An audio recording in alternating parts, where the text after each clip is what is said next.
Este es el programa Hablando con Carolina.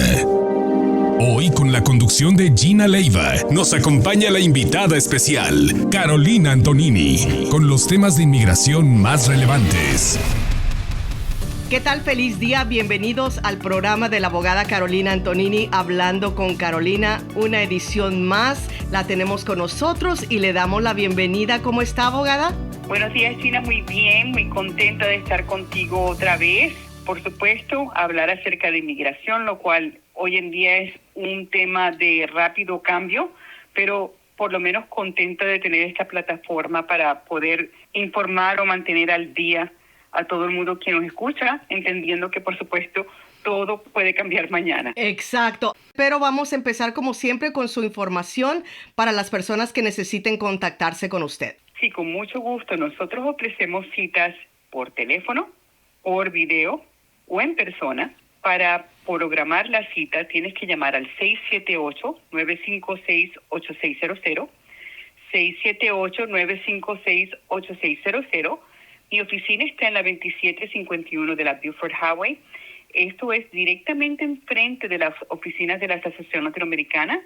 Y, por supuesto, puedes buscar información acerca de mi oficina, cómo hacer consultas, cualquier otro tipo de información de ley migratoria o escuchar programas previos en mi página web, la cual es hablandoconcarolina.com.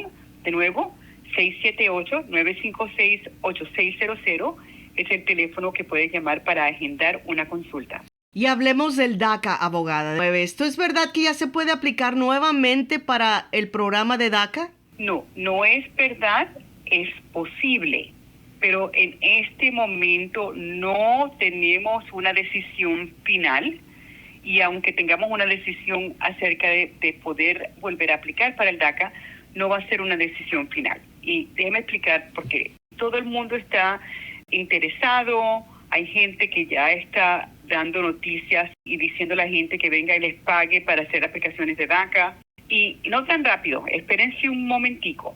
Lo que ha ocurrido es que el gobierno, la fiscalía, quien estaba defendiendo o no defendiendo esta demanda, depende de quién es presidente, hizo un escrito a la corte diciendo que ellos están de acuerdo de que los únicos que han demostrado dolor o que han demostrado en esta demanda problemas por el paro del DACA ha sido el estado de Texas, que los otros 12 estados no hicieron o no sometieron la información acerca de cómo el programa de DACA les hace daño, y que por lo tanto el gobierno estaría de acuerdo si la corte hace el paro al DACA únicamente para las personas que viven en Texas, pero no para las personas que viven en el resto del país. Esto es interesante porque estamos hablando del gobierno del presidente Trump, quien está de repente, de la noche a la mañana, ofreciendo algo bueno. Sí. A lo cual, por supuesto, yo estoy súper sospechosa. Y antes de yo recomendar a nadie que haga nada, yo voy a querer asegurarme de lo que está pasando. Para estar clara, el juez de este caso no ha tomado una decisión todavía en este escrito que mandó el gobierno. El juez puede estar de acuerdo o no estar de acuerdo. Si el juez está de acuerdo, va a haber una orden. Y esta orden va a decir que el programa de DACA va a poder proseguir aceptando aplicaciones nuevas o aplicaciones de personas quienes dejaron lapsar, etcétera, en todo el país, menos los de Texas. Sí. Y probablemente vamos a ver mucha gente de Texas mudándose fuera de Texas para poder aplicar. Pero de nuevo, antes de que ninguno de ustedes se les ocurre hacer esta aplicación, tienen que hablar con un abogado. ¿Por qué? Porque esto puede ser trampa. Esto puede ser una manera de básicamente hacer fila de deportación. ¿O no? No lo sabemos. Entonces, cada quien tiene que ir a hablar con su abogado y hablar seriamente acerca de si califica, qué pasa si es negado, qué alivio tiene si es negado, qué pasa si es aprobado, qué beneficios y qué alivios futuros puede tener si es aprobado. Le suplico, pero de la manera más fuerte, a todas las personas que quieren hacer una aplicación de DACA, asumiendo que la Corte abre el programa para las demás personas del país. No hagan esto hablando con un notario o con su vecino o con sus padres, sin consultar a un abogado de confianza migratorio que le va a decir a ustedes qué deben, qué no deben, si califican, si no califican, consecuencias positivas y negativas. No hagan esto a lo rápido o a lo barato, porque Claro. esto puede ser una consecuencia muy buena o una consecuencia muy mala. Sí, definitivamente, y como se está portando esta administración, no se puede confiar, abogada. No, en mi país se dice que uno huele gato encerrado. Correctamente. Abogada, acerca del asilo, la nueva cuota del asilo, ¿qué aplicaciones? ¿Cuándo se debe pagar? ¿Qué se tiene que pagar? ¿Cómo pagarse? ¿Qué pasa si no se paga esa cuota? Ok, muy bien. Entonces, estamos hablando acerca de las aplicaciones de asilo, no las aplicaciones de withholding ni convenio contra la tortura. Y Sí, esto es importante porque esos 3 alivios se hacen en la misma aplicación. Nada más esto refiere a las personas que sometieron el formulario I-589 porque están persiguiendo el asilo. Estas aplicaciones van a estar pendientes en una de 2 agencias. O está pendiente en frente del UCIS o está pendiente en frente de la corte. El UCIS, para las personas quienes ya aplicaron para el asilo, el UCIS le va a mandar a ustedes un bill, una cuenta. No sabemos si le vamos a mandar un email, si le van a mandar por correo, no tenemos la menor idea, no nos han dicho. Pero todas las personas que tienen un caso de asilo pendiente, ya sometido en frente del UCIS, van a recibir notificación del UCIS que tienen que pagar el honorario anual del asilo de $100.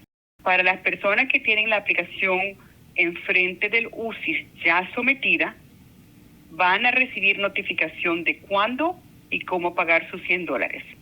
Y también que esos $100 lo tienen que pagar anualmente mientras su caso está pendiente. Y probablemente que no van a recibir otras notificaciones, así que van a tener que estar pendiente de en cada aniversario pagar el honorario. Para las personas que no han aplicado para el asilo, pero que están ahora aplicando para el asilo en UCIS, ya se puede pagar los $100 y se tiene que pagar para poder mandar con la aplicación de asilo el recibo. El UCIS tiene una página donde se puede hacer ese pago inicial para las personas que están aplicando para el asilo y también pueden pagarse por tarjeta de crédito o check card junto con la aplicación. Si no pagas, si estás sometiendo una aplicación de asilo ahorita mismo en frente de UCIS y no envías los $100, la aplicación va a ser rechazada. Y esto es muy importante. ¿Por qué? Porque el asilo tiene que ser sometido en el primer año y si lo sometes sin el honorario y te lo rechazan y se te pasa el año, vas a tener problemas. Entonces, para las personas frente al UCIS, si estás metiendo tu aplicación ahora, tiene que incluir $100 y tienes que pagarlos anualmente. Si ya sometiste la aplicación, vas a esperar a que UCIS se comunique contigo. Para las personas que tienen la aplicación pendiente en la Corte de Inmigración, así sea en la Corte o la Corte de Apelación de Inmigración, se tiene que ir a la página de las Cortes Migratorias, donde hay un botón donde se puede pagar los $100 para la aplicación. Y entonces vas a esa página de las Cortes de Inmigración, vas al lugar donde tienes que pagar el honorario, eliges aplicación de asilo, pones el número del caso tuyo y si es un caso familiar, por ejemplo, el número que va es el número del principal, o sea, de la persona quien es la persona líder de la aplicación. Se pone ese número, se paga el dinero y se imprime el recibo. La corte no te va a mandar recibo. Si no lo imprimes o lo guardas o le sacas foto y vas a la corte y el juez te pide el recibo y no lo tienes, el juez puede negarte la aplicación de asilo. Adicionalmente, tienes que hacer una nota para hacer el pago cada año. Nadie te va a recordar. Si mientras tu caso está pendiente con la corte o la corte de apelación, tú tienes que montarte en el sistema anualmente y hacer el pago anualmente. A ti te pueden negar la aplicación de asilo simplemente por no haber hecho el pago anual de $100. Las personas que tienen un caso pendiente con la corte, si el caso de asilo lo sometieron ya hace más de un año o hace un año, hay que montarse, hay que pagar ese honorario de inmediato. Las personas que están sometiendo una aplicación de asilo a la corte, o sea que no la han sometido pero que la van a someter, también van a tener que hacer el pago para que la aplicación sea aceptada. Estamos con la abogada Carolina Antonini hablando acerca de temas de inmigración. Abogada, su número de teléfono, por favor. Con gusto, el teléfono es 678-956-8600. De nuevo es 678-956-8600. Le voy a leer una pregunta de una persona del público. Dice, llegué a la corte unos minutos tarde. Al final de la mañana el juez me dijo que había ordenado mi deportación. ¿Puede hacer eso? ¿Por qué? ¿Y qué puedo hacer? Si tú tienes una corte, vamos a decir a las 8:30, y tú llegas a las 8:45 y entras a la corte y ya tu caso fue llamado por el juez y tú no estabas ahí, el juez tiene dos opciones.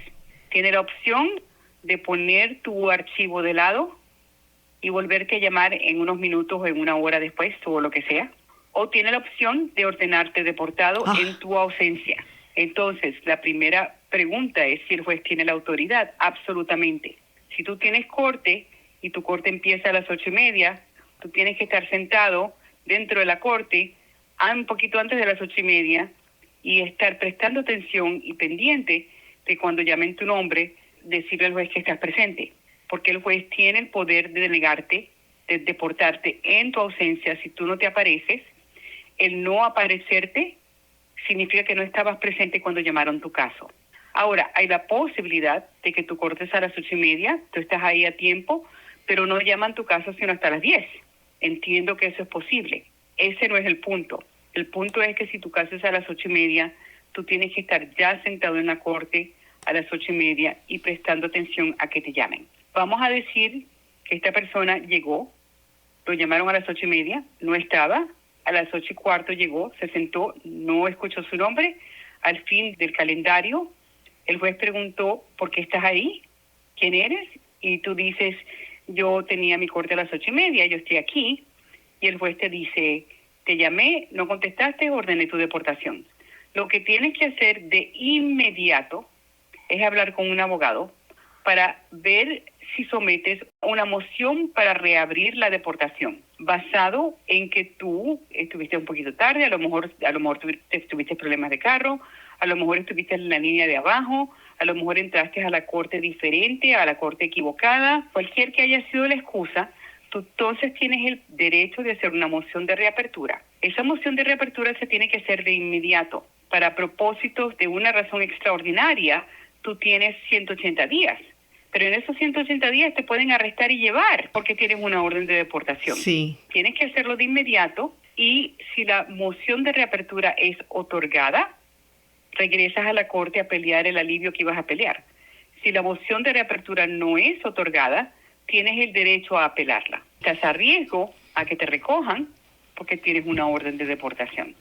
Entonces, ¿qué va a pasar? Entonces tú vas con un abogado, haces una moción de reapertura, tienes que dar una declaración explicando por qué llegaste tarde, también explicando qué alivio estás peleando y con suerte el juez te reabre el caso y tú puedes continuar en la línea donde estabas. Pero con mala suerte, el haberte despertado tarde o el haber llegado tarde o el no haber puesto atención en la corte pudiera resultar en que tú eres deportado y eres arrestado y te sacan del país.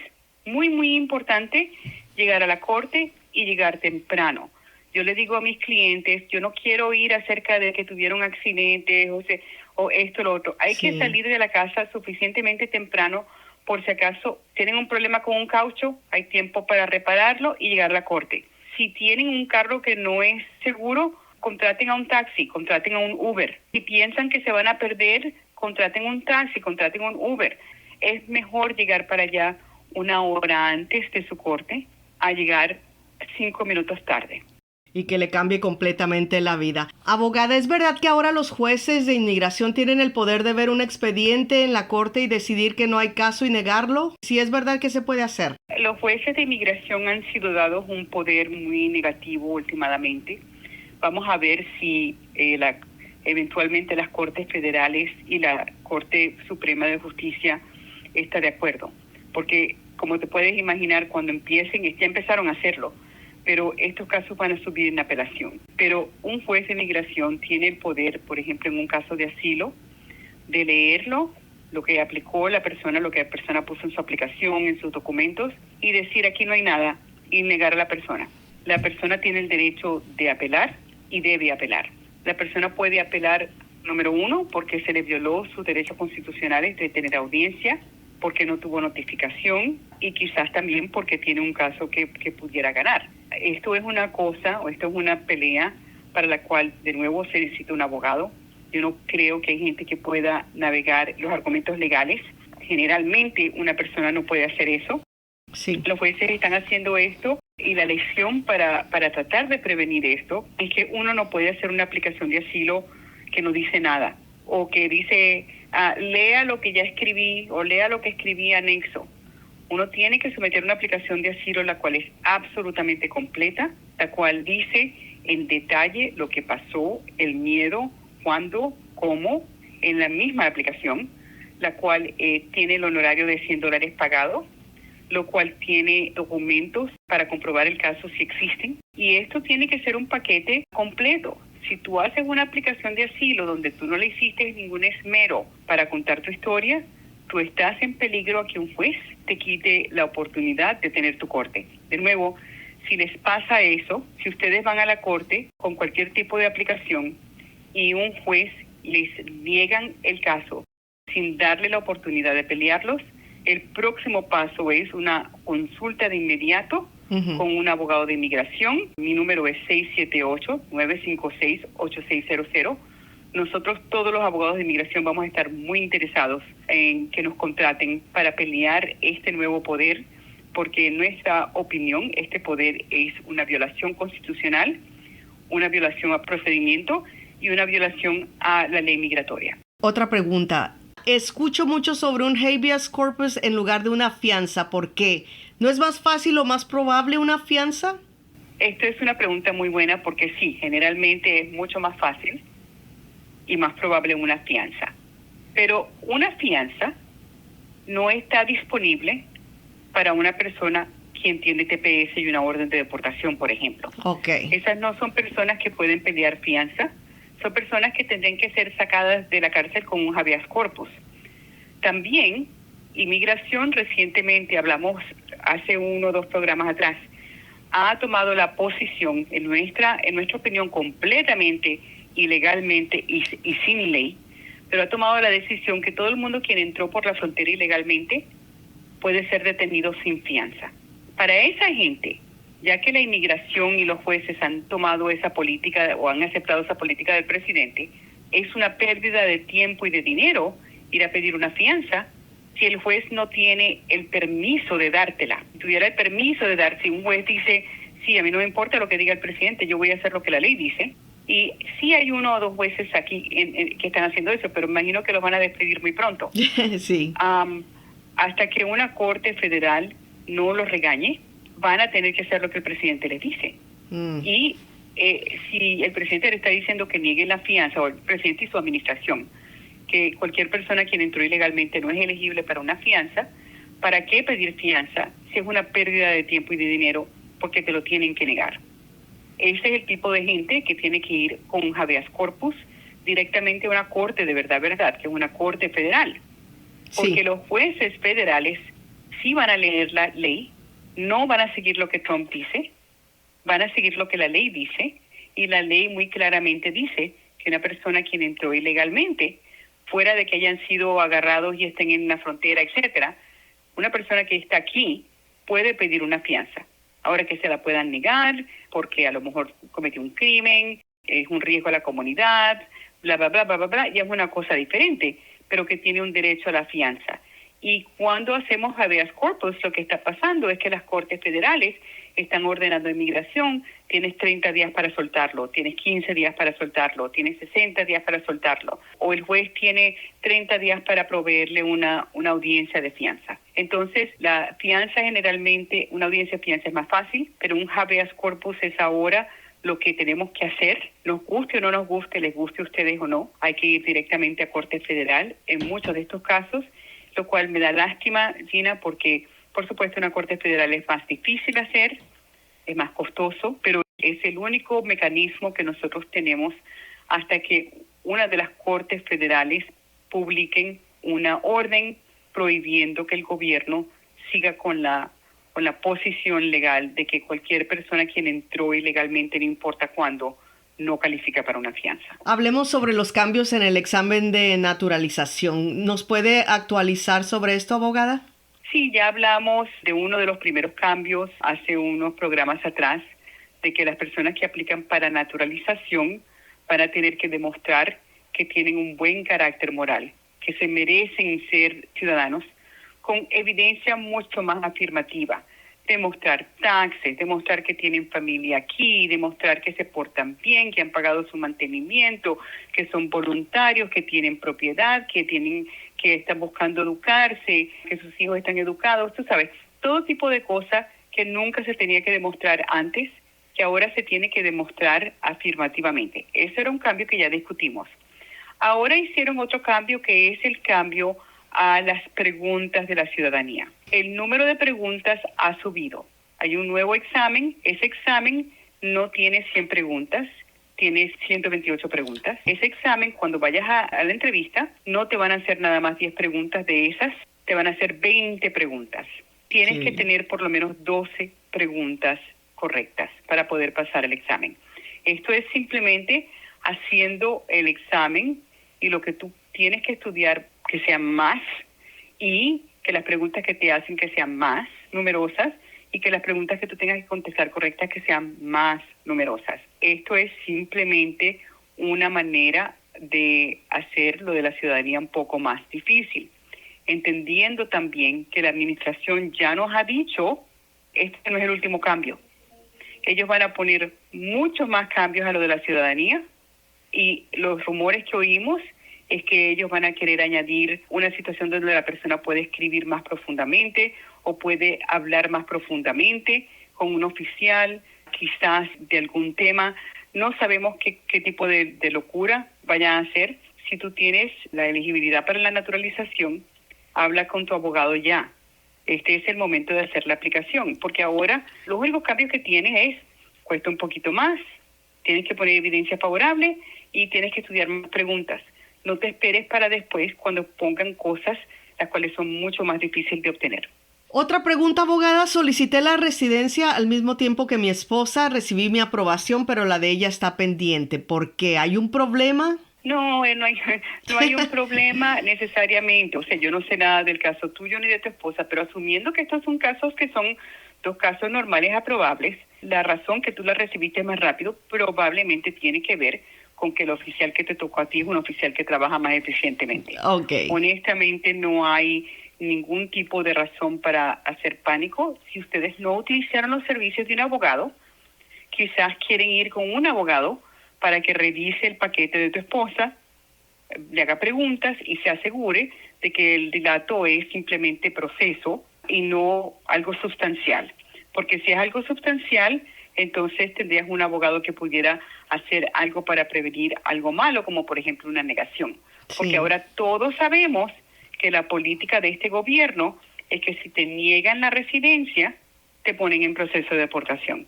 Entonces, de nuevo, si los casos son todos casos normales y simplemente a ti te aprobaron antes, no, eso es normal. Pero si hay alguna razón por la cual tu esposa debería estar preocupada, ve con un abogado, enséñale lo que sometieron, deja que te hagan preguntas para asegurarse y determinar de que esto no es un problema más profundo que tienen que ustedes reparar antes de que se explote. Otra persona pregunta que tenía programado para una entrevista de asilo y luego recibió una cancelación. ¿Por qué? ¿También eso puede ser un problema o no? No, esto también me pasa a mí a cada rato. Me dan una cita de asilo, yo estoy encantada, mi cliente lleva 7 años esperando, 10 años esperando, nos preparamos y 3 días antes de la entrevista me la cancelan. Esto tiene que ver con la cantidad de oficiales disponibles, tiene que ver con qué hay de prioridad. Puede ser algo tan tonto como que el oficial se va de vacaciones, ya no hay oficiales, despidieron a los oficiales, hicieron demasiadas citas en un día. El tener tu cita cancelada generalmente tiene que ver con cosas administrativas y entiendo que es difícil no ser paranoico estos días, Sí. ¿verdad? Pero no, normalmente una cita cancelada pospuesta para un futuro es simplemente algo administrativo. Ok. Abogada, ¿es verdad que si una solicitud de asilo no explica en detalle el caso, puede ser denegado sin audiencia? Absolutamente, y jueces en el país están empezando a hacerlo. Ok. Si tú sometes una aplicación a la corte y en la aplicación tú no escribes en detalle las contestaciones para las respuestas, por ejemplo, vamos a decir que tú haces una aplicación de asilo y te dice, ¿tú alguna vez sufriste persecución en tu país? Y tú respondes, sí, a mí me amenazaron y yo tengo miedo a irme. Y eso es todo lo que tú contestas. Un juez puede negarte la aplicación ahí mismo. Al contrario, una persona que dice, sí, yo tengo miedo porque yo soy de Colombia. Yo era periodista. Yo estaba haciendo artículos para el periódico del Mundo. Esos artículos estaban hablando acerca de miembros de la FARC, el renacimiento de la FARC y qué es lo que está pasando y lo que están haciendo con la gente. De repente me dieron unas amenazas. Una de las balas me pegó un brazo, el otro pegó el carro. ¿Entiendes? Detalles. No diciendo media historia y después lo cuentas después. No, tienes que contarlo en el papel y tienes que contarlo después. Y Okay. no pueden ser muy diferentes. Entonces, si tú tienes una aplicación de asilo y la respuesta a tu pregunta de si fuiste perseguido es, por favor, refiérase a la declaración que sometí. Sí. Eso es un problema. Ok. Un problema muy grande. Tienes que escribir en la aplicación los detalles para que entonces un juez lo mire tu aplicación y diga que tú has fallado en someter suficiente evidencia para poder componer un caso básico para poder tener el derecho de seguir. Y finalmente, abogada, aquí tengo la última pregunta. Mi padre presentó una petición para mi madre y para mí hace muchos años. Hice una solicitud FOIA para obtener una copia de esta petición y ver si puede ayudarme. Los resultados no tenían copia ni mención de la petición. ¿Qué se puede hacer para obtener una copia? Sí, la pregunta que yo le haría a la persona es, ¿cuál archivo pediste? ¿A quién se lo pediste? Uh-huh. ¿Y qué pediste? La gran mayoría de situaciones como esta tienen que ver con que la persona pide el archivo equivocado a la agencia equivocada o los documentos equivocados. Para empezar, el pedidor de esta petición es tu papá. Entonces, la pregunta es si pidieron una copia del archivo al UCIS de tu papá. ¿Quién es el pedidor? Y probablemente esta persona no lo hizo. También, asumiendo que esta petición vive en el archivo del beneficiario, esta persona probablemente no pidió el archivo de su mamá, porque el papá hizo una petición para la mamá, donde él era incluido, pero la beneficiaria principal es la mamá. En un caso como este, se haría petición de copia de archivo de el papá, de la mamá, del hijo. En esas peticiones se escribiría la relación de uno al otro y también especificaría, estoy buscando muy específicamente esta petición que mi papá hizo para mi mamá, ¿entiendes? Entonces, la gran mayoría de estos problemas tienen que ver con la persona pidiendo información generalmente de su propio archivo, sin entender que esa persona a lo mejor ni siquiera tiene archivo. ¿Por qué? Porque él ni siquiera era el beneficiario principal de la aplicación. Y que estas son peticiones que se tienen que hacer para pedirle a la agencia correcta en el archivo donde existe ese documento. Y que las personas que no reciben los documentos que quieren es porque están pidiendo que vean archivos donde los documentos no existen. Abogada, muchas gracias por haber estado con nosotros. ¿Algo más que quiera agregar? Sí, recuérdense que la inmigración está difícil. Hay que tener mucho cuidado. Hay que portar sus documentos migratorios para los que los tienen. Hay que hablar con abogados antes de ir a citas con ICE para asegurar de que uno sabe. Hay que llegar a corte a tiempo. O sea, en tiempos difíciles nosotros tenemos que hacer las cosas más que perfectas. Y yo sé que uno está exhausto, pero mientras nosotros los abogados hacemos las peleas en las cortes y mientras los políticos hacen la pelea en los centros de votaciones y mientras la prensa hace la pelea en su prensa, las personas que pueden caer víctimas del sistema o de los cambios tienen que tener mucho cuidado, tener la ayuda adecuada, tener abogado, evitar de ser parte de la máquina que hoy en día está atropellándonos a todos. Abogada, nuevamente, antes de irnos, la información de su oficina, por favor.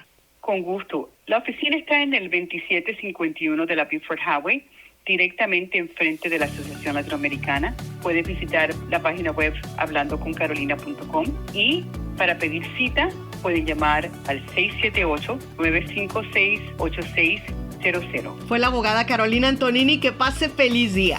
Chao.